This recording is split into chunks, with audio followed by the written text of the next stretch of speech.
ఉన్నప్పుడే చెప్పిన హామీలను అమలు చేసిన ఘనత తమ ప్రభుత్వానికే దక్కుతుందని మాజీ మంత్రి వేమూరు ఎమ్మెల్యే నక్కా ఆనంద్ బాబు అన్నారు. బాపట్ల జిల్లా అమృతలూరు మండలం పెదపూడి గ్రామంలో సుపరిపాలనతో తొలి అడుగు కార్యక్రమం ఎమ్మెల్యే ఆధ్వర్యంలో జరిగింది.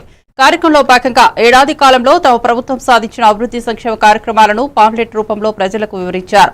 ఈ సందర్భంగా పెద్దపూడి గ్రామంలో 15 లక్షల రూపాయల వ్యయంతో నిర్మించిన సీసీ రోడ్లు మరియు 2.50 లక్షల రూపాయల వ్యయంతో వివిధ ప్రదేశాలతో ఏర్పాటు చేసిన చేతి పంపులను ఎమ్మెల్యే నక్కా ఆనంద్ బాబు ప్రారంభించారు. ఈ కార్యక్రమంలో అమృతలూరు మండల మరియు పెదపూడి గ్రామ నాయకులు, తెలుగుదేశం పార్టీ నాయకులు, అభిమానులు పాల్గొన్నారు.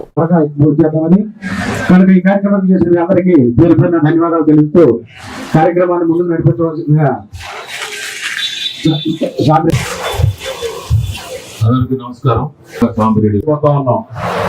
అదేవిధంగా మూడో కార్యక్రమంగా తల్లికి వందనం, ఇంటర్మీడియట్ వరకు చదువుకుంటున్నటువంటి విద్యార్థులకి తల్లికి వందనం పేరు మీద 15,000 రూపాయల ఖాతాల్లో వేస్తామని చెప్పి ఇలా 67 లక్షల మందికి విద్యార్థులకి తల్లికి వందనం పథకాన్ని అందిస్తున్నటువంటి ప్రభుత్వం చంద్రబాబు గారి ప్రభుత్వం అని చెప్పి తెలియజేస్తా ఉన్నాం.